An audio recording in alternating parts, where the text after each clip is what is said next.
Big boss season 9 మొదటి captain Sanjana అసలు first వీకే eliminate అయిపోతుందేమో అనుకున్నాం. ఎందుకంటే షాంపూ విషయంలో తన రూడ్ బిహేవియర్ అయితే నాకు అస్సలు నచ్చల. కానీ రోజు రోజుకు ఇంప్రూవ్ అవుతూ తనకంటూ మంచి గుర్తింపు తెచ్చుకుని బయట ఫాలోయింగ్ అయితే మామూలుగా రప్పించుకోలేదు సంజన. ఈ వారం నామినేషన్లో ఉన్నా సరే ఓటింగ్ మాత్రం మామూలుగా పడట్లేదు. ఖచ్చితంగా ఈ వారం నామినేషన్ నుంచి సేవ్ అవుతుంది. అండ్ కెప్టెన్ అయింది కాబట్టి నెక్స్ట్ వీక్ నామినేషన్లో ఉండదు. అండ్ కంటెంట్ని క్రియేట్ చేస్తున్న సంజన మరికొన్ని రోజులు బిగ్ బాస్ హౌస్లో తప్పనిసరిగా ఉంటుంది. అండ్ కెప్టెన్ అయింది సంజన, కానీ సంజనని కెప్టెన్గా చేసింది మాత్రం దమ్ము శ్రీజ.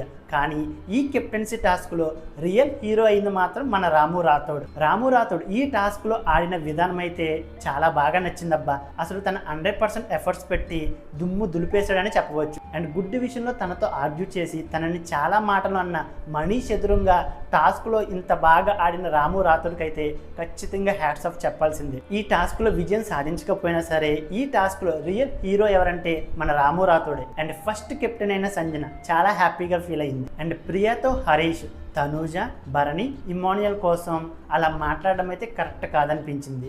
ఇమ్మాన్యుయల్ని, భరణి గారిని అమ్మాయిలు అనడం మాత్రం అస్సలు టోటల్లీ రాంగ్ అనిపించింది. ఎందుకంటే భార్యను తనలో సగంగా చూసిన హరీష్ తన పేరును కూడా మార్చుకుని హరిత హరీష్ కింద మార్చుకున్న మన హరీష్ నుంచి ఇటువంటి డైలాగులు అయితే అస్సలు ఎక్స్పెక్ట్ చేయలేదు. హరీష్ ఇద్దరు అబ్బాయిలని అమ్మాయిలు అనడం మాత్రం అస్సలు కరెక్ట్ కాదనిపించింది. ఈ విషయం కోసం ఖచ్చితంగా నాకు సార్ అయితే అడగాలి. హౌస్ మేట్స్ అందరూ రచ్చబండ స్క్రిప్ట్ వేసి ఫుల్ ఎంటర్టైన్మెంట్ చేశారు. ఎస్పెషల్లీ ఇమ్మాన్యుయల్ అయితే తన కామెడీ టైమింగ్తో ఫుల్ ఎంటర్టైన్ చేశారు. అండ్ కెప్టెన్ అయిన సంజన తనని ఎవరైనా ఇంప్రెస్ చేస్తే వాళ్ళకి థమ్స్అప్ ఇస్తుందని చెప్పింది. హౌస్ మేట్స్ అందరూ తనని ఇంప్రెస్ చేద్దామని చెప్పి చాలా ట్రై చేశారు. అండ్ కెప్టెన్ అయిన సంజన నుండి థమ్స్అప్ అయితే హరీష్ దొంగతనం చేయడం జరిగింది. అండ్ గేమ్ చేంజర్ గా మారిన సంజన ఈ సీజన్ లో మొట్టమొదటి లేడీ కెప్టెన్ అయ్యింది. అండ్ ఈ రోజు జరిగిన ఎపిసోడ్ లో టాస్క్ లో రాము రాథోడ్ ఆడిన విధానం అండ్ కెప్టెన్ అయిన సంజన మీద అండ్ హరీష్ వాళ్ళిద్దరిని అలా అనడం మీకేమనిపించిందో వీడియోని లైక్ చేసి కామెంట్ చేయండి. ఇంకా మన ఛానల్ ఎవరైనా సబ్స్క్రైబ్ చేసుకోకపోతే